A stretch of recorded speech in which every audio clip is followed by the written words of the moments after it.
In this lesson, we're going to be looking at the ambient occlusion shader, and we'll see how it can be used to really kind of help us get this soft, diffuse shadows in our renders. Alright, so this is the scene that we are going to be working with. This is the same scene file from the endpoint of our image-based lighting lesson. Now, you may recall that I had mentioned that a lot of the problems that we can sometimes run into whenever using Final Gather involve things like these teapots that kind of look like they're hovering above the ground. They really don't look like they're quite grounded. Now, we could actually use the Final Gather points and start to adjust those until we get them actually into some of these very tiny little areas. The problem becomes, though, once we start to crank up the Final Gather points to that high of an accuracy, we're really going to start to experience some slowdowns with our renders, and we'll probably start to experience a much higher likelihood of flickering and things like that, which Final Gather is definitely very prone to. So what we can do is actually use something like ambient occlusion to kind of help us along, and we'll actually start to explore the process of actually rendering out multiple passes and then compositing those back together. Alright, so this is what we have right now. So let's actually open up our material editor, and let's begin the process of using this ambient occlusion shader. So let's pick an empty material slot, and let's name this something like occlusion for this shader. Now, it is going to be important that we name this something that we can recognize, because here in just a moment we're going to need to search for this name. So what we need to do is plug this in as an actual map instead of a shader like we've done up to this point with some of our other mental ray shaders. Now, this map can actually plug into any of these different attributes that will allow you to plug in some kind of an image. In our case, we want this ambient occlusion to be plugged into the self-illumination color because we want this to be evenly lit from all angles. We don't want this ambient occlusion to have any kind of diffuse lighting information contained in it. So in order to make sure that happens, we'll take the self-illumination and we'll map it to new, and let's plug in an ambient reflective occlusion. Alright, very good.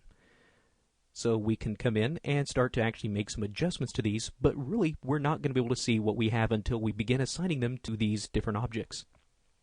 Now, one thing is that if I take this material and drop it onto our objects, we're going to lose whatever materials we already have on here. And I really don't want to do that. So what we can do is take advantage of the material override feature that's built into the render setup. So let's go to the render setup. And if you take a look inside the processing tab and kind of down toward this top area, you should see a little area for material override. We'll enable this, and from here we can plug in our material. So in this case, we'll click on the Browse from Material Editor, and we'll look for this occlusion shader. That's the one that we want to plug in, and we'll give it an instance, so that way any changes that I make over here will instantly be updated over here. So there it is. And now what we should see is when we hit render, all the objects in our scene should use this material, at least as long as we have this checkbox turned on. Alright, now if you're following along with me, you'll probably notice that a couple of things happen. Number one, this render takes a long time to complete. And number two, it's just black. Now the problem is, in this ambient occlusion shader, we actually have a few things that we're going to have to come back and adjust. One of the things is if we actually jump from this map back up to the base layer of the shader, we have a couple of things that are happening. Number one, we have this self-illumination checkbox, so we have a map plugged into it, but we have not turned on the checkbox to actually tell it to use that map. So make sure this checkbox is turned on, and then also we need to take the ambient and diffuse colors and set both of those to black, so that way they don't get factored in at all in the final result.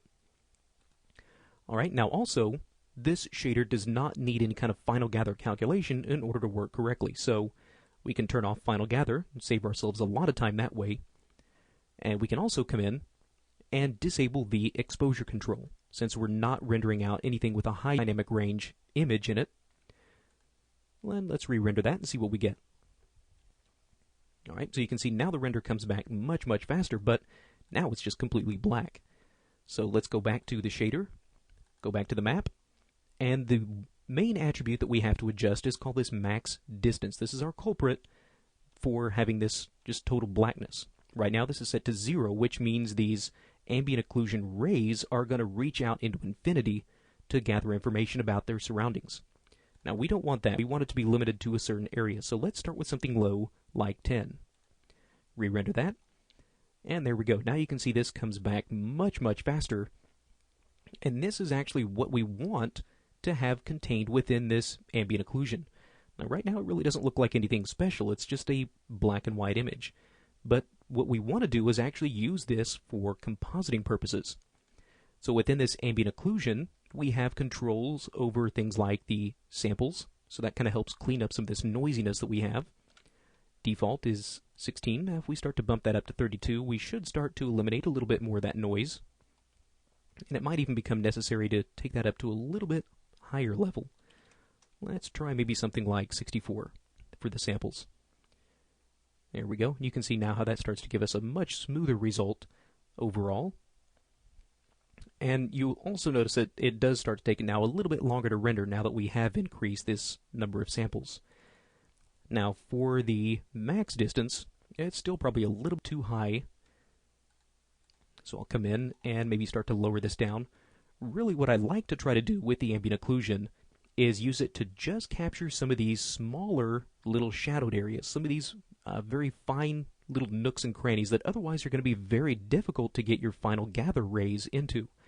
Now the beauty of this is, again, this renders very, very quickly, and this ambient occlusion is not prone to any kind of flickering.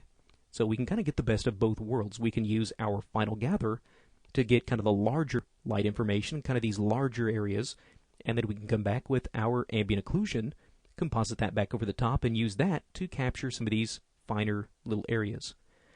Alright, so if I were to come in and just save these images out, both my ambient occlusion and my color pass that I had before, I can now actually use those back in some kind of a compositing software to bring that back together.